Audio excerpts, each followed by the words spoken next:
Bonjour à tous, soyez les bienvenus. Je vous invite à prendre place sans plus tarder.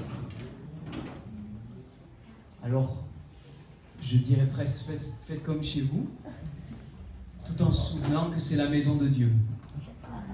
On peut se sentir à l'aise parce qu'on est de la famille de Dieu, on est enfant de Dieu, nous qui croyons, qui avons donné notre cœur au Seigneur Jésus, donc on est chez nous aussi. Et à la fois, on veut considérer la sainteté de Dieu. On veut considérer devant qui on est et avoir ce grand respect pour celui qui a donné sa vie pour nous, premièrement, Jésus, et pour le Père. Et nous voulons honorer la présence du Saint-Esprit. Se rappeler que c'est un Esprit Saint, l'Esprit de Dieu. Et il y a beaucoup de considération dans mon cœur à pouvoir être là ce matin. Je ne sais pas vous, si une fois de plus, une fois de moins, c'est quelque chose comme ça, ou si vous avez beaucoup de joie d'être là. Raymond, tu vois, on a le privilège de t'avoir avec nous, sois le bienvenu. T'es content d'être avec nous? Content d'être parmi nous. On va être reconnaissant pour le Seigneur. Amen. On est là ce matin pour adorer Dieu, on va le faire, et on a un sujet de joie encore, c'est d'avoir avec nous Ulrich, son épouse, qui va aussi nous rendre son témoignage juste avant la prédication, leur nièce et les 4 petites filles.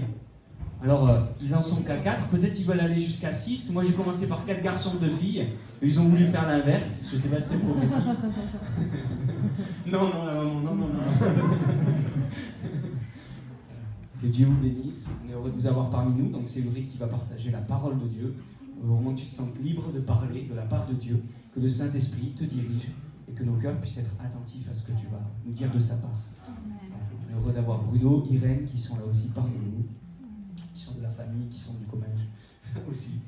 On veut se réjouir de tout ça. On va présenter ces moments au Seigneur, vous voulez bien? On le fait. Notre Père, merci encore pour ta présence ce matin, par ton esprit. Merci Jésus d'être là aussi par le Saint-Esprit. Merci de faire sentir à nos cœurs, Seigneur, ta présence, ton amour, Seigneur, et peu importe si nous arrivons à sentir pleinement ou si quelquefois des choses nous empêchent de sentir, ce que nous voulons, c'est savoir que tu es là. Nous voulons savoir que tu es mort à la croix. Nous voulons nous rappeler de ce que tu as fait. Nous voulons vraiment t'honorer pour qui tu es. Non pas juste pour ce que tu fais, mais aussi parce que tu as tellement accompli pour nous et que tu as promis des choses extraordinaires. Notre cœur est dans la joie. Nous voulons ce matin être reconnaissants, se réjouir. Nous voulons pendant ces cantiques, Seigneur, que nos cœurs soient tournés vers toi. Que tu vois nos cœurs, Seigneur, qui vraiment te remercient, te louent pour tout ce que tu as fait, pour qui tu es, Seigneur, que nous puissions t'adorer, vraiment être confondus devant ton amour, que nous avions une nouvelle révélation de ta sainteté, peut-être aussi, que nous puissions nous rappeler que peu importe nos faiblesses, tu es celui qui nous aime et qui va nous transformer de jour en jour pour être semblable à Christ. Merci encore de faire cela, nous t'en supplions. Veux-tu agréer le sacrifice, l'adoration de louange qu'on est venu t'apporter, des lèvres qui confessent ton nom ce matin? Puisses-tu accepter ces choses, Seigneur, veux-tu trouver nos cœurs bien disposés et conscients de qui tu es, Seigneur, et de qui nous sommes surtout en toi, les sacrificateurs pour Dieu le Père. Amen. Que ton nom soit glorifié, qu'en ces moments soit le maître de ces temps. Amen. Amen. Merci, Seigneur. Amen. Bonjour tout le monde. Nous souhaitons la bienvenue à ceux qui sont là parmi nous pour la première fois, comme le pasteur vient de dire. Nous vous accueillons dans le nom de Jésus. Amen. Soyez les bienvenus. Voilà, nous allons passer à notre temps de louange, d'adoration. J'avais un témoignage à vous partager, quelque chose que j'avais à cœur, rapidement. Voilà, il y a quelques années, je suis passée par un conflit, on va dire, familial, assez important. Et en fait, vous savez, des fois on passe par des moments où on se dit, mais qu'est-ce qui se passe, Seigneur? Et cette chose vous rumine, en fait, comment dire, c'était assez, voilà, j'étais meurtrie dans mon cœur. Et je me disais, mais Seigneur, mais c'est des gens de ma famille, j'ai fait confiance, et là, en fait, je me dis, il faut que j'aille vers mon papa pour lui raconter. Et j'étais en train de passer la Saint-Pierre un beau matin. Et j'étais tellement, vous savez, il y a un certain souci qui vous prennent. Vous vous levez le matin, vous y pensez, vous couchez avec. C'est très pesant. Et là, en fait, je pose mon balai et je dis, papa, si j'espère, voilà, je vais te raconter ceci. J'ai ça qui est sur mon cœur. Mais toi, tu connais mon cœur. Tu me connais. Tu es celui qui me connaît le mieux. Et je veux que tu mettes ta lumière dans cette histoire. Et je suis en fait, à cet instant, j'avais vraiment... J'ai pu dire tout ce que j'avais à dire. Et j'avais senti la présence du Seigneur. Pour moi, le Seigneur Jésus est venu lui-même dans mon salon. Et j'entends dans mon esprit, reviens à ton premier amour. Reviens à ton premier amour. J'ai dit oui, Seigneur, c'est vrai, il faut que je revienne à mon premier amour.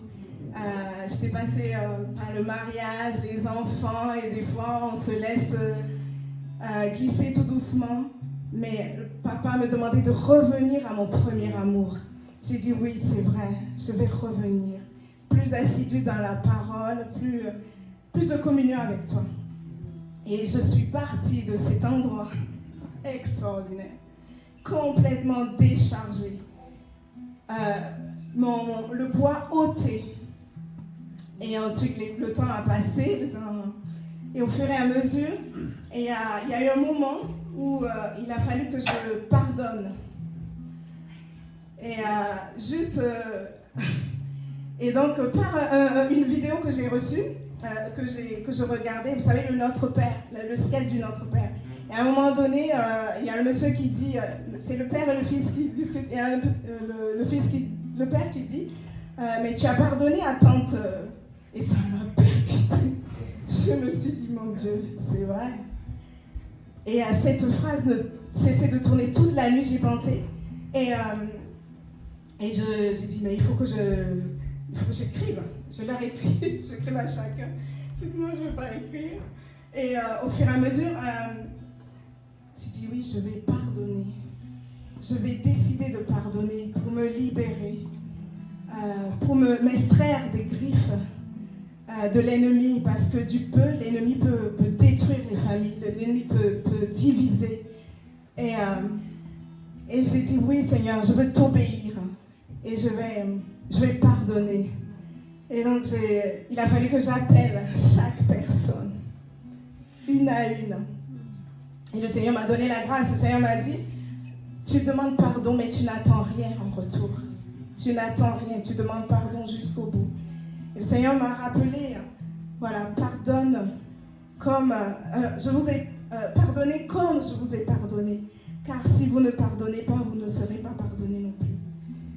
Et j'ai appelé chacun comme ça.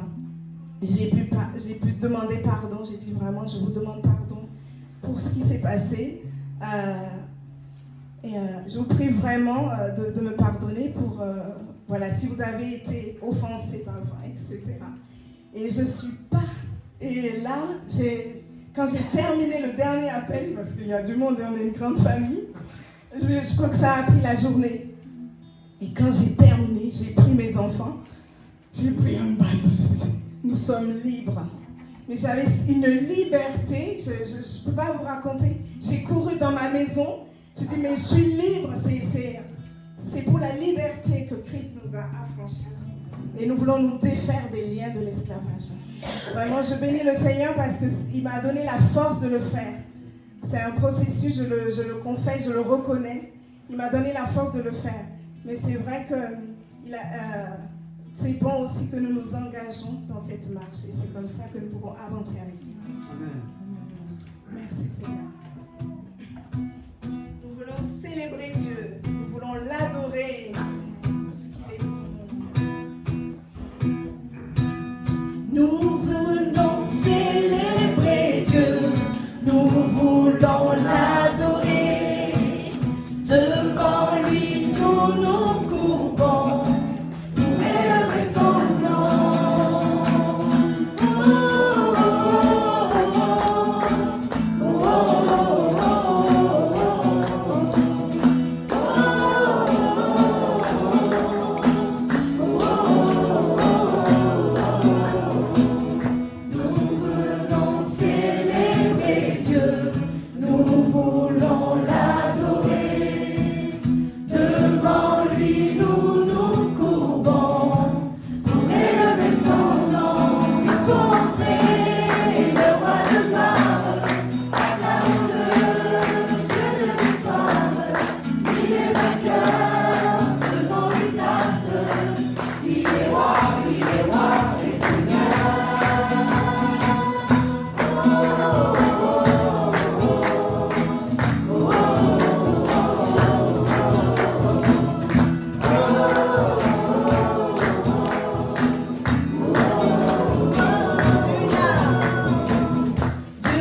ce second chant.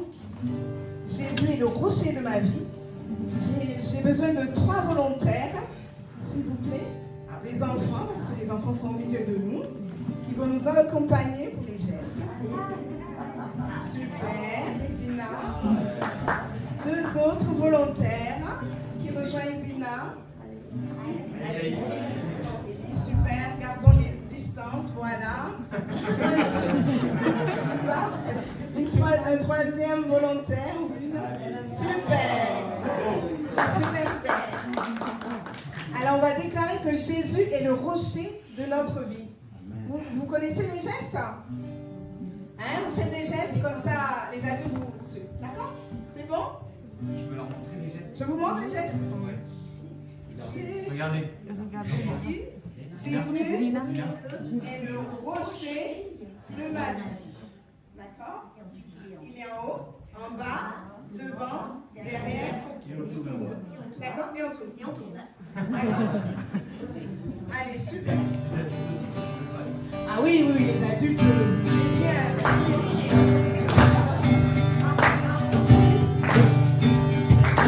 Jésus est le rocher de ma vie.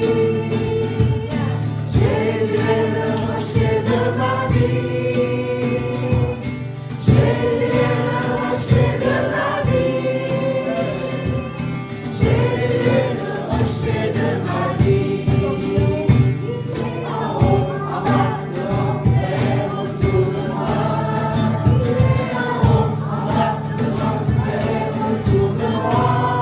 Il est en haut, en bas, devant, derrière, autour de moi. Jésus est le rocher de ma vie. Encore une fois.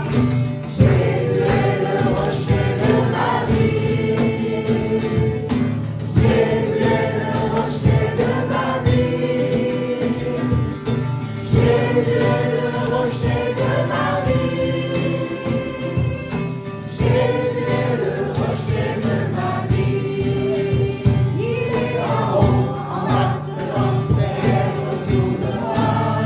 Il est en haut, en bas, devant, derrière, autour de moi. Il est en haut, en bas, devant, derrière, autour de moi. Il est le rocher de ma vie.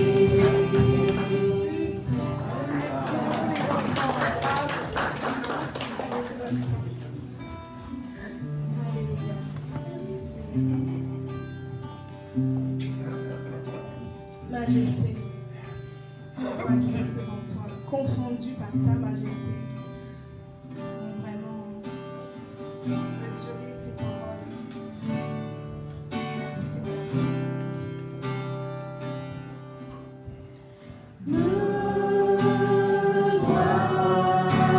voici confondu par ta majesté. Couvert par ta grâce illimitée. Me voici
Seigneur, parce qu'il est venu nous chercher là où nous étions.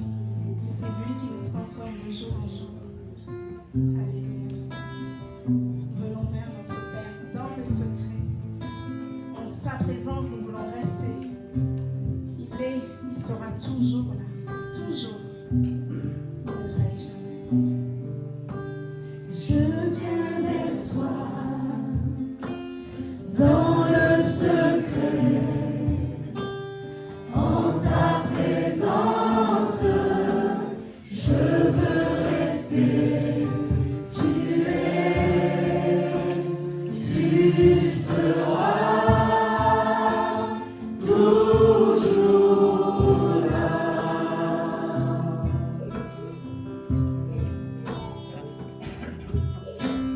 Tout contre toi, près de ton cœur, je peux entendre ta voix, Seigneur. Tu seras toujours là.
Nous avons l'habitude, en dehors de ces circonstances particulières, de pouvoir prendre la Sainte Seine, participer à ce repas qu'on appelle la Seine, ce repas qui a été institué et qui a été demandé par Jésus-Christ.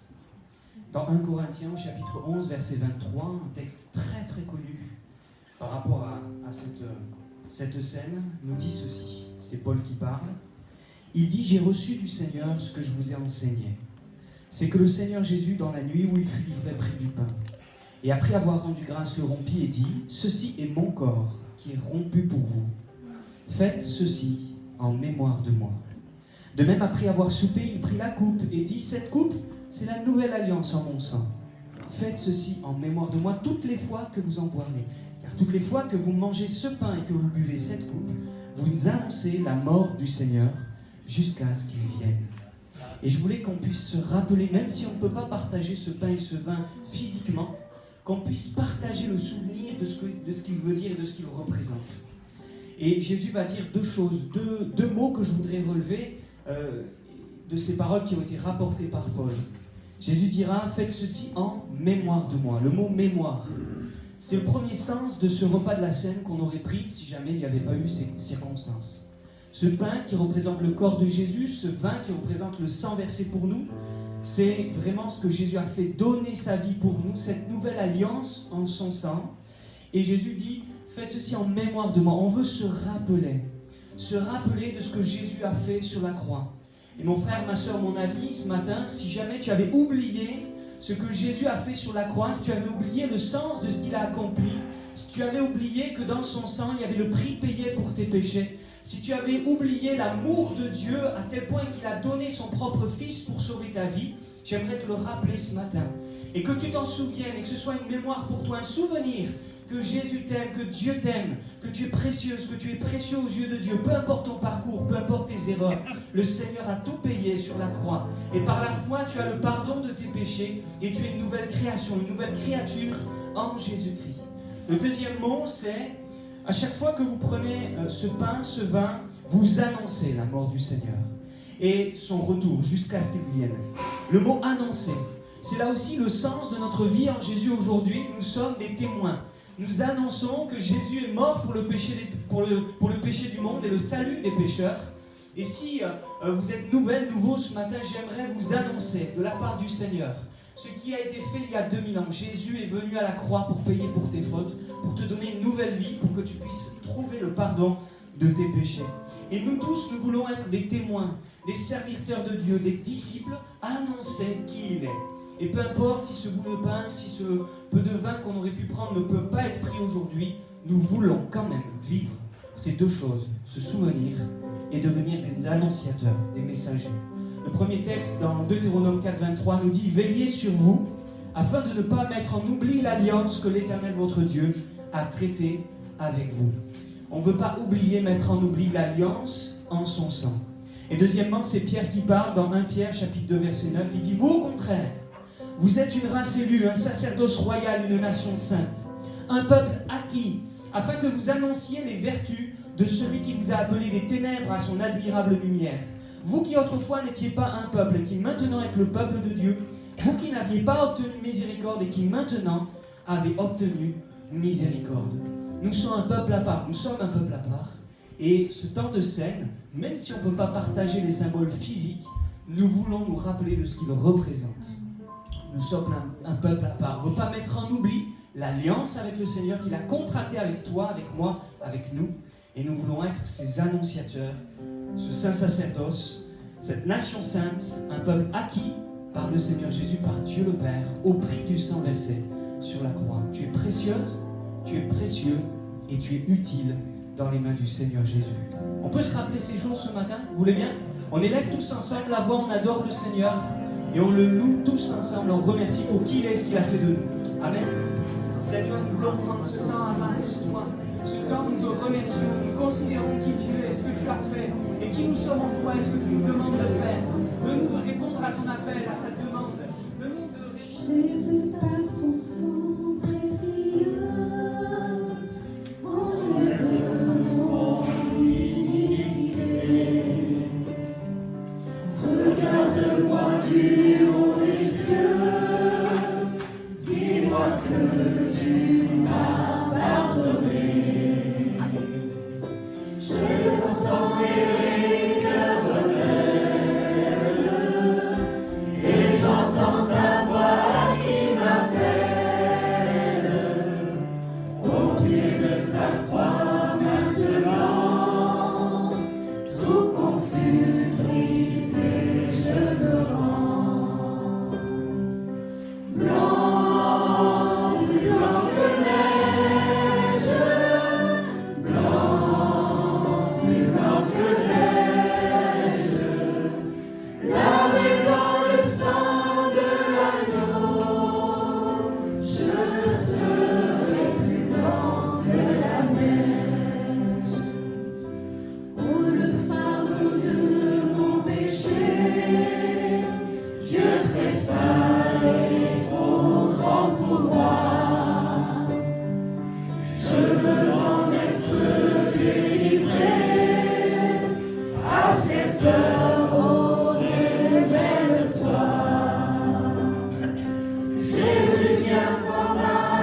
Oui, tu m'as répondu des cieux.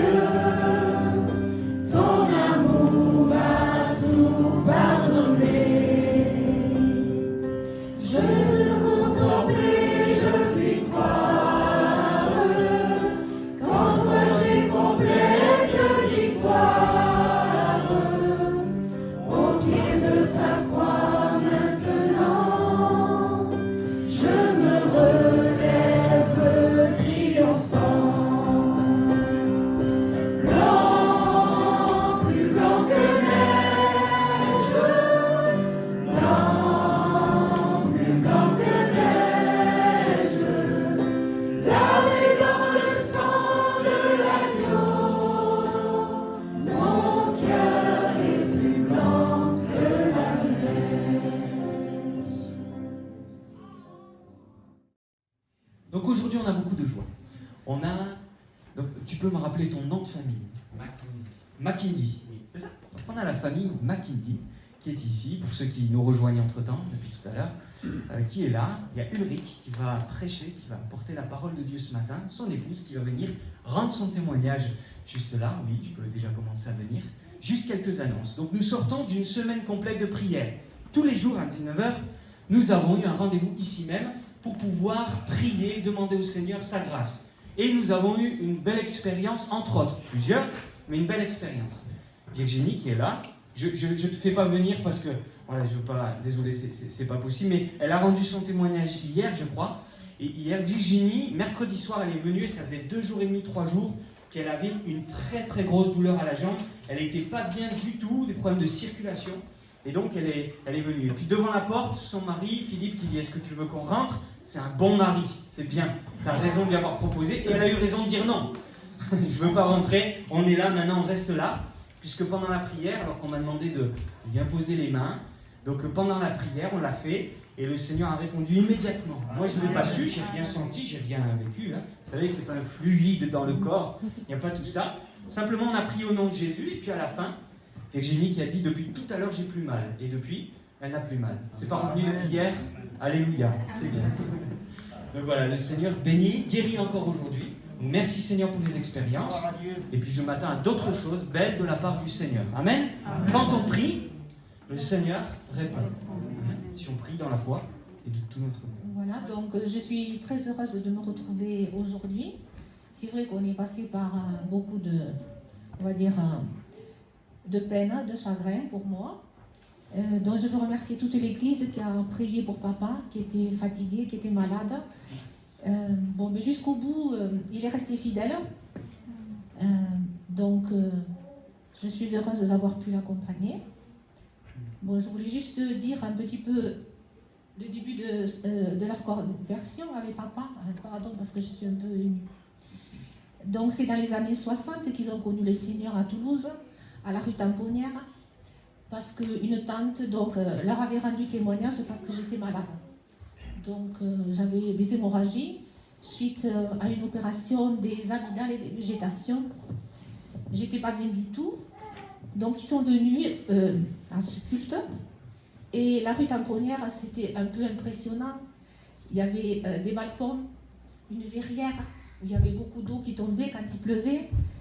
Quand ils sont rentrés là, et qu'ils ont entendu donc la louange, ces dames qui étaient en haut, qui criaient, qui étaient remplies du Saint-Esprit, ne comprenaient rien du tout. Alors l'après-midi, maman, elle n'a pas voulu revenir, elle a dit, moi j'y vais pas là. Et papa a dit, si, il faut revenir parce qu'on va prier pour Yvonne.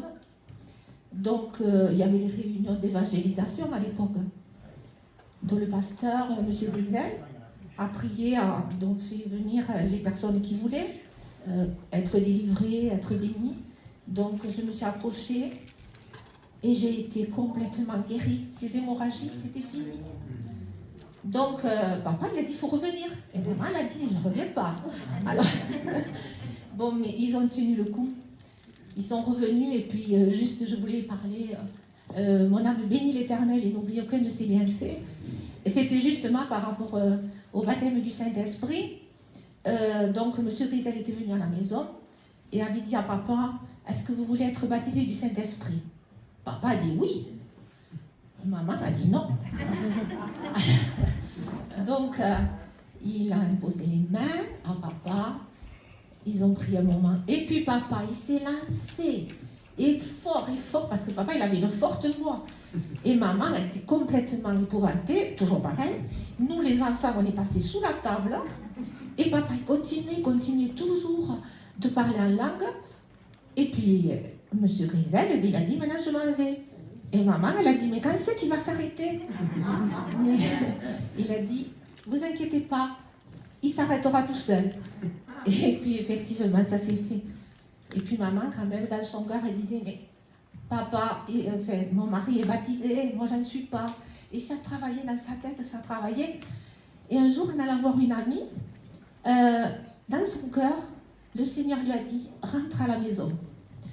Donc, elle est revenue à la maison, elle s'est agenouillée devant le Seigneur, et le Seigneur l'a baptisée du Saint-Esprit. Voilà, c'est ce que je voulais vous dire. C'est tout un cheminement de vie, ça n'a pas été facile, hein, mais le Seigneur a toujours été là. Il a toujours gardé confiance, même dans ce petit village qui n'était pas très facile. Voilà, merci. Merci. Merci aussi pour le faire-part. Il va être affiché, on l'a reçu, je l'ai reçu hier. Merci. Donc, je suis Madeleine Makindi, la femme du lyrique. Ça fait 7 ans et demi qu'on est mariés. Mais j'ai rencontré le Seigneur à l'âge de 8 ans, à la suite du décès de ma mère. Je ne suis pas née dans une famille chrétienne, si on peut dire. Par contre, ma mère allait à l'église catholique et elle nous enseignait la prière. Je me rappelle toute petite, elle nous disait toujours, quand vous vous couchez le soir, la dernière personne à qui vous devez parler, c'est Dieu. Et quand vous vous levez le matin, la première personne à qui vous devez parler, c'est à Dieu. Et bon, après, on ne vivait pas la foi forcément chez nous. Mais elle tenait toujours à ce qu'on prie le matin, à ce qu'on prie le soir. Donc, à l'âge de 7 ans, j'ai perdu ma maman. Et j'ai dû aller vivre chez un de mes oncles, où ce n'était pas du tout facile. C'était vraiment compliqué. Je pleurais tous les jours. J'étais triste parce que je n'étais pas traitée comme les autres enfants. Et dans mon cœur, c'était la tristesse. C'était vraiment... c'était horrible. Et à un moment donné, je pleurais et je me suis rappelée de ce que ma mère me disait, qu'il fallait prier le soir, prier le matin. Du coup, le soir, quand je me couchais, je disais à Dieu, tu vois mon cœur, tu vois combien je souffre. J'aimerais vraiment que tu me consoles. Ma mère n'est plus là, mais je sais que tu es là parce que ma mère m'a toujours dit que tu étais là avec nous. Le matin, quand je me levais, je lui remettais ma journée entre ses mains, comme ma mère nous l'a toujours appris. Mais au fond de moi, il y avait vraiment de la haine qui commençait à grandir. Et à l'âge de 8 ans, il y a une tante qui partait dans une église de pentecôtiste. Et cette femme, elle avait toujours la patate. Tout le temps. Et elle m'a vraiment marquée parce qu'elle souriait tout le temps. Et après, un jour, elle m'a parlé du véritable Dieu, parce qu'entre-temps, je partais à l'église, mais je ne connaissais pas Dieu réellement. Je savais qu'il fallait prier, que Dieu existait. J'avais entendu parler de Dieu, voilà. Et quand je suis allée à l'église, cette fois-ci, le pasteur il avait prêché sur le pardon. Et je suis allée le trouver à l'âge de 8 ans. Je lui ai dit, mais moi, je n'ai pas besoin de demander pardon. Au contraire, c'est à moi qu'on a besoin de demander pardon parce que c'est à moi qu'on fait du mal. Et il m'a dit, mais toi, tu n'as pas à attendre que les gens viennent te demander pardon. Par contre, en tant qu'être humain, tu es né pécheur et tu dois demander pardon à Dieu pour tes péchés. Et moi, je ne voulais pas comprendre ça. Pour moi, c'était, à l'âge de 8 ans, c'était pas possible que moi, je demande pardon à Dieu alors que c'était à moi qu'on faisait du mal. Et le pasteur, il avait vraiment pris tout son temps pour m'expliquer les choses. Le mardi soir, je suis partie à la réunion de prière. Bon, j'ai ma nièce qui est avec moi, elle a grandi avec moi depuis l'âge de 3 ans, donc on a vécu à peu près la même situation. Et j'ai toujours été passionnée pour les choses de Dieu. Donc, à l'âge de 8 ans, je partais toute seule à la réunion de prière à pied. Dans la nuit, je partais toute seule. Et le soir, j'arrivais à la réunion de prière. Je partais encore voir le pasteur pour qu'il me parle encore de cette histoire de pardon-là. Et il m'expliquait. Et ce jour-là, j'ai compris que j'étais sale en fait. Que malgré qu'on m'avait fait du mal, le fait que j'ai gardé rancune, moi aussi j'étais sale, que j'avais besoin aussi de demander pardon à Dieu, que c'est vrai que je priais Dieu, mais je priais un Dieu que je ne connaissais pas. Et que dans le processus de connaître Dieu, il fallait que je demande pardon. Et là, je me suis humiliée devant Dieu, j'ai demandé pardon à Dieu de tout mon cœur. Et après avoir demandé pardon à Dieu, mais j'ai ressenti une paix, mais vraiment une paix que je n'avais jamais ressentie depuis la mort de ma mère. J'avais ressenti cette paix-là, et cette paix ne m'a jamais quittée. Malgré ma condition n'avait pas changé, je continuais à subir la maltraitance de toute forme, mais j'avais la paix. Mon visage avait changé, moi qui étais toujours un enfant fermé, qui était toujours... j'étais devenue rayonnante, voilà, je m'occupais des autres enfants dans l'église, j'étais un enfant, mais je m'occupais des autres enfants dans l'église, et pour mon plus grand bonheur, et vraiment le Seigneur a toujours été avec moi. Donc j'aurais voulu raconter le témoignage de la naissance de mes jumelles. Donc en mars, au mois de mars, j'apprends que, non, je ne le dis pas dans mon temps personnel, le Seigneur me met à cœur le passage, la bénédiction de l'Éternel ne se suit d'aucun chagrin. Et voilà, un moment, on lit, on médite, et puis sans plus, et dans la journée, j'apprends que je suis enceinte. Et là, la parole du matin me revient dans la tête. Je me dis, en principe, quand le Seigneur avertit comme ça, c'est que le vent, ça va être tortueux, mais qui sera là? Et donc, tout se passe bien, le déroulé de la grossesse, et la gynécologue me suivait de très près parce que c'était une grossesse jumellaire particulière. Et à 16 semaines de grossesse, pardon, à 16 semaines de grossesse, elle me dit... c'est bon, je craignais quelque chose, mais à partir de 16 semaines, si ça s'est pas produit, c'est que ça ne se produira plus. Donc on est tranquille, et je reviens parce que j'allais voir la gynécologue quand même tous les 3 jours, vu que c'était une grossesse particulière. Et quand je reviens, elle me dit, ce qu'on craignait est arrivé, c'est bizarre parce que d'habitude ça arrive avant 16 semaines, et là on est à 18 semaines, on ne comprend pas. Donc là, il va falloir que vous allez voir une spécialiste sur Bordeaux, parce qu'on vient de Mont-de-Marsan. Vous allez aller voir des spécialistes sur Bordeaux. Et quand j'arrive sur Bordeaux, les nouvelles n'étaient pas bonnes. Donc elle m'a dit qu'il fallait interrompre la grossesse, il fallait... Et donc elle m'a dit, je vous renvoie vers votre gynécologue. La gynécologue m'a dit, bon, on va contacter une équipe sur Toulouse qui s'en occupe. Et je lui ai dit, est-ce que c'est possible de me laisser encore du temps? Il m'a dit, cette situation, elle ne s'améliore jamais. Elle s'empire toujours. Et au risque de me perdre, moi, voilà, vaut mieux interrompre la grossesse. Et moi, je lui disais, laissez-moi encore du temps. Et comme on se voyait régulièrement, elle me disait, bon, on attend la prochaine fois. Et je lui disais, madame, moi, je crois que Dieu il peut agir. Et la semaine qui suit, je reviens pareil, je redemande encore du temps. Et après, il faut repartir sur Bordeaux, c'était, voilà. Et un jour, je reviens, elle me dit, oh, mais la situation s'est stabilisée. J'ai dit, ah oui. Après, au fond de moi, je me dis, mais bon, stabilisée, c'est pas mieux, quoi. Elle regarde ma tête, elle me dit, mais vous savez pas que c'est déjà un miracle, cette situation, elle ne se stabilise jamais, elle va toujours en s'empirant. Et là, je dis, Seigneur, pardonne-moi pour mon ingratitude, parce que c'est vraiment quelque chose d'exceptionnel pour la gynéco, mais pour moi, c'était... Et après, elle m'a dit, mais à surveiller quand même. Et là, j'ai revu une autre fois, elle me dit, mais là, vraiment, parce qu'il y a une des jumelles qui, son cœur ralentissait vraiment. Elle dit, là, il faut interrompre la grossesse, parce que, voilà, on risque de vous perdre en perdant les 2 bébés. Et moi, je demandais toujours du temps, elle me dit, mais on ne pourra pas arriver plus. Et là, on était déjà à 23 semaines. Elle me dit, si vous arrivez à 24 semaines, alors là, c'est un miracle. On arrive à 24 semaines, après 25 semaines, 26 semaines, à un moment donné, elle me dit, quand même, votre situation est restée stable. Et à la 34e semaine, on arrive à 34 semaines quand même, elle me dit, vous savez pas quoi? J'ai dit quoi? Elle me dit, tout est rentré dans l'ordre. J'ai dit, tout. Elle dit, oui, il regardait, parce qu'en fait, il y a une qui avait pris tout le liquide amniotique de l'autre. Donc, du coup, l'autre, ça séchait, et l'autre avait trop d'eau. D'ailleurs, d'où le nom Siloé pour la citerne.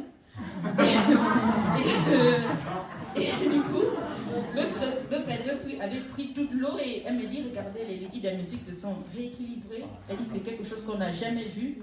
Elle me dit, mais je vais quand même vous envoyer sur Bordeaux pour confirmer. Je suis allée sur Bordeaux et la spécialiste me dit, mais on n'a jamais vu ça. Elle me dit, est-ce que c'est possible de signer des documents pour que je puisse en parler dans mes conférences? Parce que je dis, si vous voulez, je signe tous les documents que vous voulez. Et du coup, c'est vraiment Dieu qui avait intervenu là, parce que même elle qui était spécialiste de la spécialiste, elle n'avait jamais vu ça, mais Dieu avait posé sa main. Et quand je suis à 35 semaines, quand je suis repartie pour une visite, elle m'a dit, ben là, je pense qu'on va quand même vous déclencher, on va vous faire accoucher, on ne va pas laisser. Je dis, comme vous voulez. Elle me dit, par contre, ce sera une césarienne, vous irez au bloc. Et je dis, ben, on y va. Après, au fond de moi, je me dis, Seigneur, je sais que si tu as pu m'amener jusque-là, c'est que tu peux aller. Et du coup, voilà, on arrive au bloc. Évidemment, les bébés, ils étaient en croix. Il y a une qui était comme ça, et l'autre était comme ça. Donc, du coup, celle qui était comme ça, on a pu la sortir naturellement. Et au moment où les médecins ils commencent à prendre les instruments, et bien l'autre elle est sortie naturellement aussi. Ils étaient tous là, et tous en fait ébahis. En fait, on est venu au bloc pour rien. Et vraiment pour dire que quand Dieu commence quelque chose, il amène jusqu'au bout.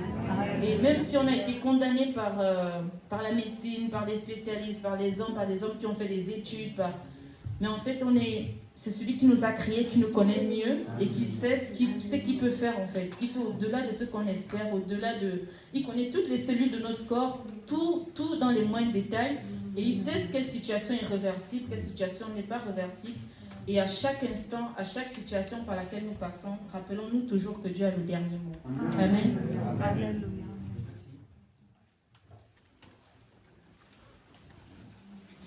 Mais avant, je vous invite à baisser vos têtes, on va prier ensemble. Seigneur, merci pour ce temps qui est devant nous. Nous bénissons ton nom, toi qui es l'alpha et l'oméga, toi qui commences et qui achève, Seigneur, toi qui nous as sauvés, toi qui nous as amenés des ténèbres à la lumière de Dieu. Seigneur, bénis ta parole, bénis mes frères et sœurs, bénis ce temps qui est devant nous. Seigneur, que ta parole soit pour nous esprit et vie, qu'elle percute nos cœurs, qu'elle nous enseigne, qu'elle nous instruise, qu'elle corrige sur le faux quelqu'un, Seigneur, et qu'elle nous amène de l'avant. Au nom de Jésus, j'ai prié. Amen. Évangile de Matthieu, chapitre 5. Si vous avez trouvé, on va lire ensemble Évangile de Matthieu, chapitre 5. Voyant la foule, Jésus monta sur la montagne. Et après qu'il se fut assis, ses disciples s'approchèrent de lui. Puis, ayant ouvert la bouche, il les enseigna et dit: Heureux les pauvres en esprit, car le royaume des cieux est à eux. Heureux les affligés, car ils seront consolés. Heureux les débonnaires, car ils hériteront la terre. Heureux ceux qui ont faim et soif de la justice, car ils seront rassasiés. Heureux les miséricordieux, car ils obtiendront miséricorde. Heureux ceux qui ont le cœur pur, car ils verront Dieu. Heureux ceux qui procurent la paix, car ils seront appelés fils de Dieu. Heureux ceux qui sont persécutés pour la justice, car le royaume des cieux est à eux. Amen. On va s'arrêter ici. Et le titre de mon message que j'aimerais partager avec vous, c'est « Heureux les affligés ». Heureux les affligés. Jésus enseigne ce message au début de son ministère. Lorsqu'il rentre dans les eaux du baptême, lorsqu'il est baptisé par Jean-Baptiste, c'est à la suite de ces événements-là que Jésus enseigne ce message.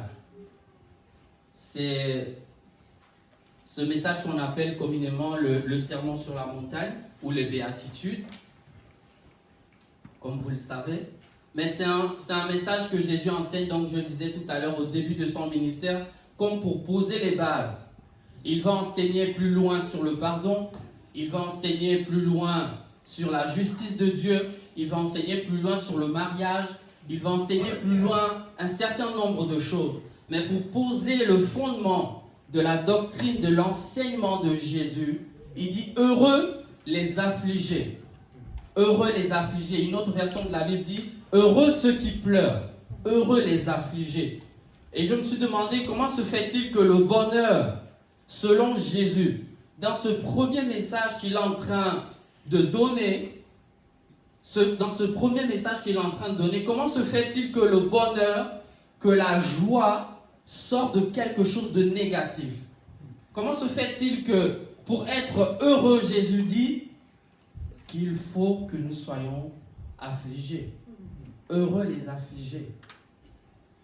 La première chose que j'aimerais dire, c'est que ce message, Jésus le donne à ses disciples, comme nous l'avons lu dans Matthieu chapitre 5, versets 1 à 2. Jésus, voyant la foule, monta sur la montagne et après qu'il se fut assis, ses disciples s'approchèrent de lui. J'aimerais dire à quelqu'un ici ce matin qu'il y a des paroles, qu'il y a des enseignements que toi et moi, nous ne pourrions recevoir si nous ne nous approchons pas de Jésus. Nous avons besoin de nous approcher de Dieu personnellement. Ce n'est pas un message qu'il prêche à la foule. La Bible nous dit qu'il a vu la foule. Mais c'est comme s'il a pris ses disciples et il s'est mis à l'écart pour les enseigner, pour leur dire heureux les affligés. Dans l'évangile de Luc au chapitre 6, verset 20, nous confirme ce texte. La Bible nous dit Jésus levant les yeux sur ses disciples. Il y a des enseignements qu'on ne reçoit que lorsqu'on est disciple de Jésus. Lorsqu'on est disciple de Jésus. Je ne sais pas quelle est ta situation ce matin. Est-ce que tu as fait la paix avec Dieu? Est-ce que tu as reçu Jésus-Christ comme Seigneur et Sauveur? Est-ce que tu as reçu le pardon de tes péchés quand tu as cru? Est-ce que tu t'es approché de Dieu? Nous avons besoin de nous approcher de Jésus. Alors c'est quoi l'affliction? Pourquoi est-ce que le bonheur, selon Jésus, dans ce premier message de Jésus, tire sa source de l'affliction? L'affliction, on peut la définir de plusieurs manières. Mais l'affliction, c'est une tristesse intérieure. C'est une détresse. C'est une peine ou un abattement moral ou spirituel. Un abattement moral ou spirituel. L'affliction, c'est lorsqu'on est dérangé dans notre cœur. C'est cette gêne, ce mal-être, cet embarras qui est dans notre cœur. Et Jésus ne le dit pas pour ceux du dehors. Jésus ne le dit pas à la foule qui ne le connaissent pas. Jésus le dit à ses disciples. Il dit à ses disciples, ceux qui le connaissent, ceux qui sont déjà enfants de Dieu, qu'on est heureux lorsqu'on est affligé. Bizarre. Une autre version de la Bible dit heureux ceux qui pleurent. Mais sur quoi? La deuxième chose que j'aimerais dire, c'est que l'affliction, on la trouve d'abord chez Dieu. Dans Genèse au chapitre 6, versets 5 à 6, la Bible nous dit l'Éternel vit que la méchanceté des hommes était grande sur la terre et que toutes les pensées, notez bien ce détail, toutes les pensées de leur cœur se portaient chaque jour, toutes les pensées chaque jour vers le mal. L'Éternel se repentit d'avoir fait l'homme sur la terre et il fut affligé en son cœur. Dieu est parfait, Dieu est bon, Dieu n'a pas besoin de se repentir de quoi que ce soit. Dieu est le Dieu de la justice. La Bible nous dit qu'il revêt la justice comme un manteau. La Bible nous dit que son trône est fondé sur la justice et l'équité. Mais comment se fait-il que le Dieu d'amour, le Dieu juste, le Dieu qui ne connaît pas le péché, puisse être affligé en son cœur? J'aimerais aller plus loin pour vous dire que l'affliction, c'est ce mal-être qu'il y a dans notre cœur. Lorsque, vis-à-vis du péché, qui peut avoir plusieurs sources, on peut être affligé, on peut être dérangé dans notre cœur lorsque nous-mêmes, on ne se comporte pas selon Dieu. Lorsqu'on ne se comporte pas comment Dieu veut, on peut être affligé dans notre cœur. Lorsqu'on ne marche pas selon Dieu, on peut être affligé dans notre cœur. Lorsqu'on prend une décision qui n'est pas selon Dieu, on peut être affligé dans notre cœur. J'aimerais dire que l'affliction peut avoir deux sources. Elle peut venir de notre propre comportement nous-mêmes, mais elle peut venir aussi du comportement des autres. C'est ce que nous avons lu dans Genèse chapitre 5 et 6. Ce n'est pas Dieu qui se comporte mal. Ce n'est pas Dieu qui agit mal, mais c'est les êtres humains qu'il a créés, qui sont en train de dévier, qui sont en train de vivre dans le péché. Et la Bible nous dit, les autres, ces hommes-là vivent dans le péché, vivent dans l'iniquité, et Dieu qui à l'extérieur est affligé. Donc l'affliction peut avoir une source extérieure, c'est-à-dire les autres. Dans le monde où nous vivons, le monde vote des lois iniques par rapport au mariage, par rapport à un certain nombre de choses. Est-ce que le monde dans lequel nous vivons nous afflige pas parfois? Ou plutôt, êtes-vous encore affligé par les lois morales, par les standards du monde dans lequel nous vivons? J'aimerais nous rappeler ce matin que Dieu est affligé lorsqu'il regarde l'humanité. Et puisque Dieu est affligé, Jésus enseigne à ses disciples, à ceux qui sont sel et lumière du monde, chrétiens que nous sommes, nous qui sommes censés porter Dieu. La Bible nous dit que nous sommes le temple du Saint-Esprit, que l'Esprit de Dieu habite en nous. Puisque l'Esprit de Dieu habite en nous, si Dieu est affligé à cause du comportement que le monde peut avoir, peut avoir de conséquences, nous aussi. Est-ce que quelqu'un comprend où je veux en venir? Mais j'aimerais parler d'abord de la première source d'affliction qui est due à notre propre comportement. Notre propre comportement. J'aimerais nous dire, mais sommes-nous encore affligés par notre style de vie quelquefois qui dévie? Sommes-nous encore affligés? On peut être affligé de plusieurs des manières. Si on perd quelqu'un, si on est malade, si on perd son travail, si on perd ses moyens, on peut être affligé, mais ce n'est pas de cette affliction que j'aimerais m'entretenir avec vous, frères et sœurs, ce matin. Mais j'aimerais vous emmener à considérer l'affliction de notre propre cœur. L'affliction qui est consécutive à notre comportement. Lorsque notre comportement dévie, quel est l'état de notre cœur? Est-ce que ça nous dérange encore? Ou est-ce que ça ne nous fait plus rien? Peut-être que ça fait longtemps que tu marches avec Jésus. Peut-être qu'à un moment donné de ta vie, tu as fait une parenthèse. Bien souvent, un temps comme celui-ci, le temps des vacances, on met Dieu entre parenthèses. On dit au Seigneur, Seigneur, tu restes là. Moi, je vais en vacances, je vais avoir un comportement, je vais avoir un style de vie, je vais avoir un style de vie, etc. On met comme une grosse parenthèse pour te dire, en septembre, quand je reviens, je vais recommencer avec Dieu. Non, frères et sœurs. Ce type de comportement devrait nous affliger. Dans Romains au chapitre 7, verset 24, c'est Paul qui crie. Il dit, misérable que je suis. Misérable que je suis. Pourquoi? Parce que Paul se rend compte qu'il y a des choses. Il dit qu'il veut faire le bien. Il dit qu'il fait des efforts. Il sait dans son cœur que ce n'est pas bon. Il sait que cette voie, que ce chemin qu'il va emprunter, que ce style de comportement, que ce style de fréquentation, que je ne sais, ne plaise pas à Dieu. Mais il est affligé en son cœur et il se repent. Il dit, misérable que je suis. Un autre texte dans 1 Timothée chapitre 1 verset 15. C'est Paul qui parle, il dit, c'est une parole certaine et entièrement digne d'être reçue. Jésus-Christ est venu pour sauver les pécheurs, dont je suis le premier. Paul dit qu'il se met à la tête de tous les pécheurs. Si on rassemblait tous les pécheurs en rang comme ça, Paul dit, je suis le premier des pécheurs. Parce qu'il sait l'état de son cœur. Il est affligé quelquefois par son comportement, par son style de vie. J'aimerais citer quelques autres exemples encore. Jésus donne cette parabole du pharisien et du publicain, vous la connaissez. Ah, ce pharisien. Dans Luc chapitre 18, versets 11 à 13. Le pharisien et le publicain montent au temple pour prier. Écoutez ce que la Bible nous dit. Le pharisien debout priait ainsi en lui-même. J'aimerais vous dire que quelquefois ce qui sort de notre bouche, ça n'intéresse pas, excusez-moi, mais des fois ça n'intéresse pas Dieu. Ce que Dieu regarde, c'est le cœur. Ce que Dieu cherche, c'est un cœur vrai, c'est un cœur entier, c'est un cœur consacré, un cœur mis à part. Si ce que l'on dit est en accord avec ce qu'il y a dans le cœur, alors la louange plaît à Dieu. Amen. La louange, elle plaît à Dieu à ce moment-là. Oh Dieu, je te rends grâce que je ne suis pas comme le reste des hommes.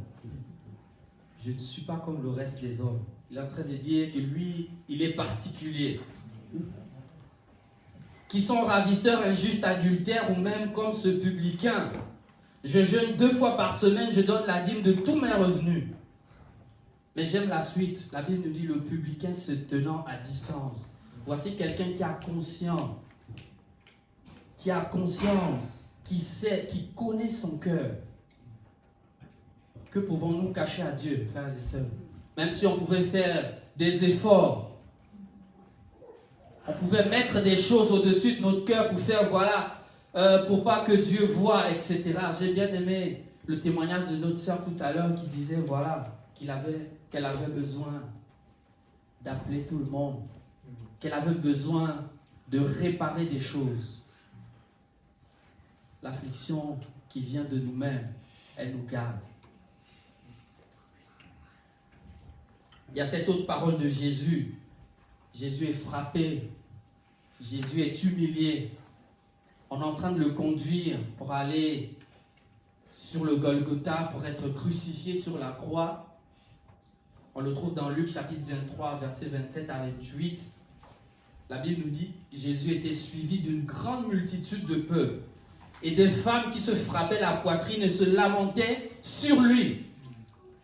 Tout le monde est derrière Jésus. Les gens crient. Mais c'est injuste. Pourquoi lui, etc. Les gens pleurent. Les gens se lamentent sur lui. Non pas sur eux-mêmes. Mais ils se lamentent sur Jésus. Mais j'aime la réponse de Jésus. La Bible nous dit, Jésus se tournant vers elle dit, femme de Jérusalem, ne pleurez pas sur moi, mais pleurez plutôt sur vous-même. Quelle parole! Moi, je sais pourquoi j'ai quitté le ciel. Je connais ma mission. Je sais pourquoi je suis venu là, au milieu des hommes. C'est mon chemin, c'est ma voie. Et vous? Pleurez sur vous-même. Pleurez sur vous-même. Pleurez sur votre cœur. Pleurez sur vos attitudes qui ne me plaisent pas. Pleurez sur les chemins détournés que vous prenez quelquefois. Pleurez sur votre caractère qui ne change pas. Bien souvent, on entend des gens, même des fois dans l'église, qui disent « Moi, j'ai toujours été comme ça. Ça ne peut plus changer. » Pleurez sur vous-même.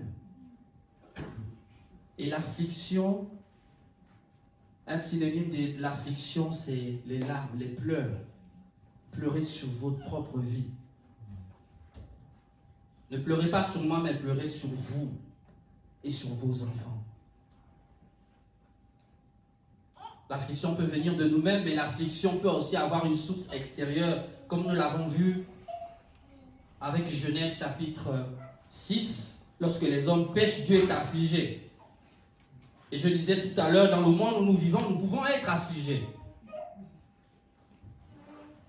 Dans Actes chapitre 17, versets 16 à 17, Actes chapitre 17, versets 16 à 17, la Bible nous parle de Paul. Paul arrive à Athènes, une ville pleine d'idoles, une ville où le péché est courant. Et la Bible nous dit, comme Paul attendait Silas et Timothée parce qu'il les avait dévancés, la Bible nous dit, il sentait au-dedans de lui son esprit s'irriter. Une des manifestations de l'affliction, quelquefois, lorsqu'elle nous vient de l'extérieur, ça peut être la colère. Il sentait au-dedans de lui son esprit s'irriter à la vue de cette ville pleine d'idoles. Sommes-nous encore affligés? Notre époux n'est pas en Christ. Notre épouse n'est pas en Christ. Nos enfants sont partis. Notre comportement ne change pas. On a beau faire des efforts. Pourtant, on lit la Bible. On voit qu'il y a des promesses de Dieu. Mais on voit que ces promesses de Dieu, il y a un fossé entre nous et les promesses de Dieu. On voit que notre vie, elle n'est pas toujours comme la Bible nous le dit. Est-ce que ça nous afflige encore? Ou est-ce que ceux qui vivent à l'extérieur, les gens que nous fréquentons au travail, dehors, toutes ces personnes que nous voyons vivre, est-ce que ça nous afflige encore? Puisque Dieu est affligé, je le disais tout à l'heure, nous aussi, nous devons être affligés. Dans Jean chapitre 2, verset 15, Jésus arrive dans le temple. J'ai toujours été étonné par ce texte, de ce que Jésus fait. La Bible nous dit, il fait un fouet avec des cordes. Et il le fait 2 fois. Au début de son ministère, il rentre dans le temple, il voit un désordre pas possible. Il fait un fouet avec des cordes. Quand j'ai lu, quand je découvrais la Bible, je dis, mais pourquoi il fait ça? Ce n'est pas le même Jésus. La Bible nous dit, il fait un fouet avec des cordes. Et il chasse. La Bible dit, vous avez fait de ma maison un repère, une caverne de voleurs. Et dans la Bible, la caverne, c'est toujours un lieu où on se cache. C'est toujours une cachette, une planque. Et Jésus est en train de dire que ma maison ne peut pas être une planque pour les voleurs. C'est-à-dire que dans ce temps-là, si vous étiez à Jérusalem, s'il y a un voleur dans Jérusalem qui veut se cacher, il faut qu'il aille au temple. C'est ce que ça veut dire. Il fait un fouet avec des cordes. Il chasse. Il les chassa tous du temple. Dans Matthieu chapitre 9, verset 36, la Bible nous dit, Jésus, voyant la foule, il voit une foule, il fut ému de compassion pour elle. J'aimerais nous rappeler ce matin, sommes-nous affligés par nos contemporains, par les gens que nous fréquentons? Savons-nous encore ouvrir la bouche pour parler de Jésus? Sommes-nous affligés par nous-mêmes, certes, mais sommes-nous affligés? Sommes-nous encore sel et lumière? Regardez les temps que nous vivons, qui auraient prévu cette situation. Il y a un langage de Dieu derrière. Est-ce que l'enfant de Dieu, le chrétien, la chrétienne, réagit? Pour finir, j'ai noté 8 bénéfices de l'affliction. 8 bénéfices de l'affliction. Premièrement, comme je le disais en introduction, l'affliction, elle est bonne. L'affliction, ce n'est pas prendre des coups. L'affliction, ce n'est pas souffrir comme cela pour rien, parce qu'on est maso, non. Mais l'affliction, j'aimerais vous dire qu'elle est bonne parce que d'abord c'est Jésus qui l'a dit, heureux les affligés. Parce que si je mène une vie chrétienne et que plus rien ne m'afflige, ni ma propre vie, je ne pourrai pas corriger derrière. Ça veut dire que mon cœur s'est endurci. Ça veut dire que mon cœur est devenu comme la pierre. Et plus que je ne suis plus affligé, lorsque j'ai un comportement qui n'est pas selon Dieu, à ce moment-là, il n'y a pas de correction derrière. Et si je ne suis pas affligé, je ne suis pas heureux. Mais Jésus dit, heureux les affligés, pourquoi? Parce qu'avec l'affliction, le Saint-Esprit nous aide à corriger. Parce qu'avec l'affliction, Dieu nous pardonne. Parce que l'affliction nous amène à fléchir les genoux devant Dieu. Parce que l'affliction nous dit, oui Seigneur, j'ai eu ce comportement, pardonne-moi. Et Dieu qui est un Dieu de grâce corrige. Il nous pardonne et on avance. Heureux les affligés. Sommes-nous encore affligés? Le deuxième bénéfice de l'affliction que j'ai noté, c'est que lorsque l'affliction est bien vécue, elle nous permet de poser des actes de correction. Des actes de correction. La Bible nous dit dans Actes 17 que nous avons lu, que j'ai lu plus tôt, je n'ai pas pris le temps de le lire avec vous, que Paul, lorsqu'il voit toutes ces idoles dans la ville, il réagit. Il réagit. Il va parler aux gens. Il va leur témoigner de l'amour de Christ. Lorsque tu seras affligé dans ces réunions de famille, comme notre sœur qui a témoigné tout à l'heure, je crois que c'est l'affliction. Cette affliction, elle a été gênée, dérangée dans son cœur. C'est ce qui a fait en sorte qu'elle puisse passer ses coups de téléphone et la paix de Dieu est venue. Et la paix de Dieu est venue. Troisième point, c'est que l'affliction est un langage de Dieu. L'affliction est un langage de Dieu pour nous partager son cœur.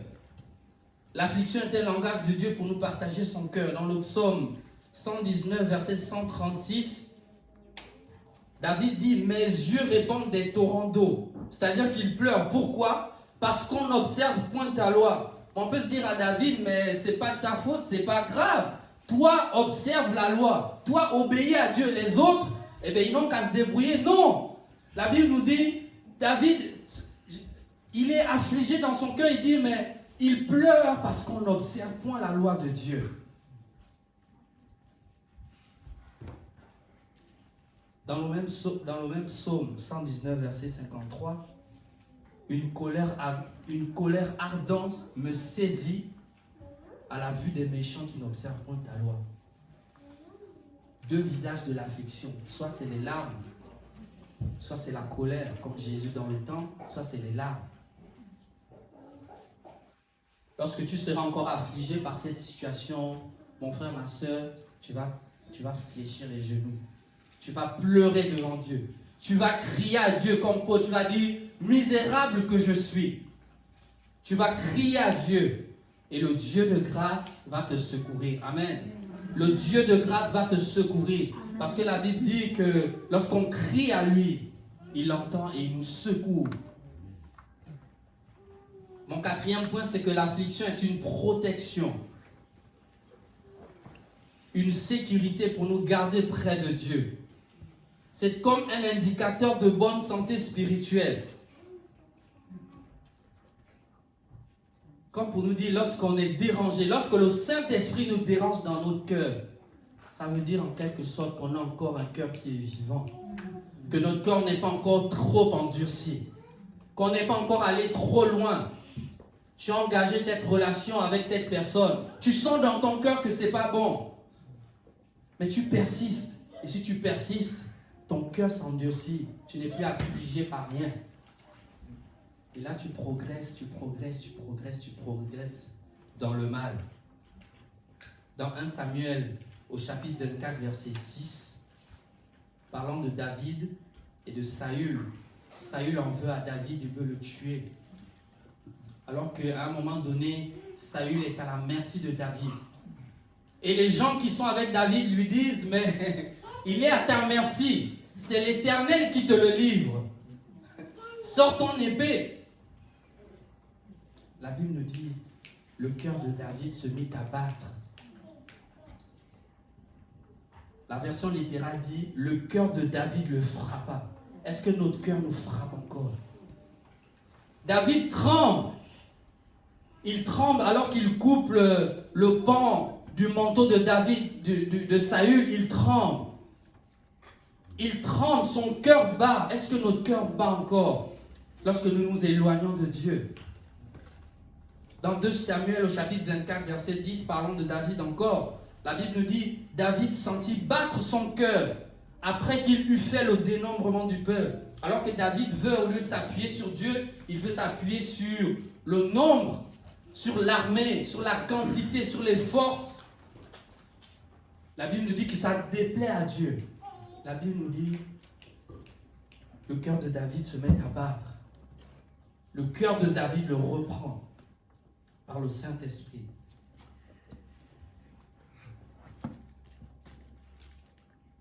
Mon cinquième point, c'est que l'affliction nous pousse toujours à l'humilité. À l'humilité. On le trouve par exemple dans 1 Samuel chapitre 17, 1 Samuel chapitre 15, verset 17. C'est Samuel qui reprend Saül. Il dit, lorsque tu étais petit à tes yeux, lorsque tu étais petit à tes yeux, n'es-tu pas devenu le chef des tribus d'Israël? Et l'Éternel ne t'a-t-il pas oint pour que tu sois roi sur Israël?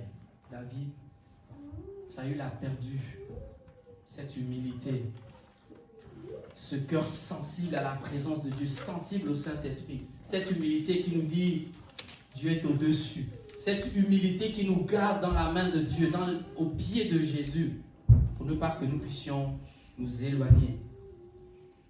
L'affliction nous garde humbles.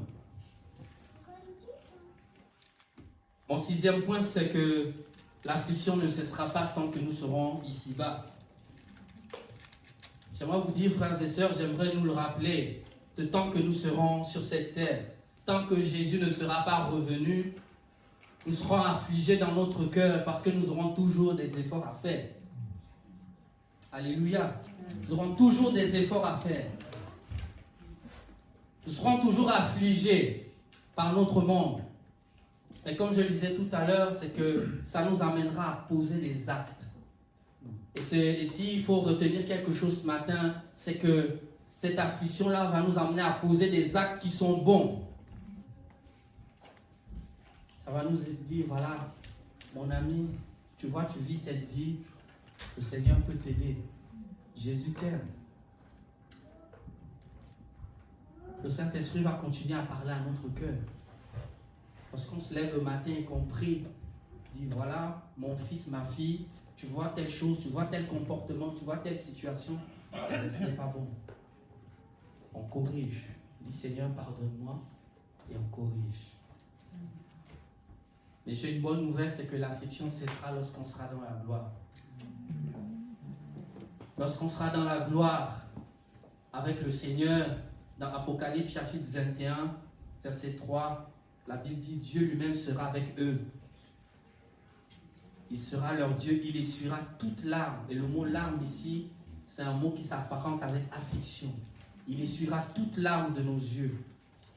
Et la mort ne sera plus. Il n'y aura plus ni deuil, ni cri, ni douleur, car les premières choses auront disparu. J'aimerais conclure ce matin, frères et sœurs, en nous disant que ce premier message de Jésus pose les bases. Il pose les fondements de la doctrine de Jésus. La Bible dit que Jésus n'est pas venu sauver ceux qui n'ont pas besoin du Sauveur. Mais si notre cœur est encore sensible à la parole de Dieu, si notre cœur est encore sensible à la voix du Saint-Esprit, si notre cœur est encore affligé par la parole de Dieu, si notre cœur est encore affligé par le monde dans lequel nous vivons, ça va nous emmener à être sel et lumière, mais ça va nous emmener à grandir avec Dieu. Peut-être que tu fais du surplace, peut-être que tu n'avances plus, peut-être que tu as baissé les bras, tu ne pries plus pour une telle situation ou telle autre. C'est peut-être parce que ton cœur n'est plus affligé, tu n'es plus touché, tu n'es plus saisi dans ton cœur, tu n'es plus repris par rien. Tes oreilles se sont fermées, ton cœur s'est endurci. Tu n'acceptes plus les remarques, tes oreilles se sont fermées. Mais j'aimerais dire que Dieu peut te donner ce cœur qui s'afflige, ce cœur qui est bon. La Bible nous dit que David est l'homme selon le cœur de Dieu. Pourquoi? Parce qu'il a été affligé. David a péché, il a fait le dénombrement. Il a su se repentir. David a péché avec Bathsheba. Il a su se repentir. Un cœur affligé, même si c'est négatif, mon message est peut-être négatif ce matin, mais j'aimerais vous dire que quand le Seigneur nous reprend, c'est bon, frères et sœurs. C'est bon. Quand le Seigneur nous reprend, c'est bon. C'est bon parce que ça va nous amener à aller de l'avant. Amen. Est-ce qu'on peut baisser la tête ensemble et prier le Seigneur? Ensuite, je laisserai la suite au pasteur. Alléluia. Alléluia, Jésus. Alléluia. Merci pour ta grâce, Seigneur. Merci pour ta bonté, ta fidélité. Tu as dit que tu ne nous ôtes pas du monde, et tu nous laisses ici pour que nous soyons sel et lumière. Tu as dit heureux les affligés. Seigneur, je prie ce matin, moi le premier, je prie pour quelqu'un ce matin qui fait peut-être du surplace dans sa vie, qui ne sent plus rien, qui n'est plus touché par rien. La Bible nous dit qu'à lui de ta parole, les peuples, les foules étaient touchées par ta doctrine. Seigneur, je prie qu'un cœur soit touché ce matin à nouveau. Seigneur, je prie que par le Saint-Esprit, tu touches encore un cœur. Seigneur, je prie, Seigneur, que tu affliges encore un cœur ce matin. Je prie que quelqu'un soit repris dans sa conscience par rapport à une vie, à une situation. Seigneur, je prie que tu consoles ceux qui sont affligés dans leur cœur.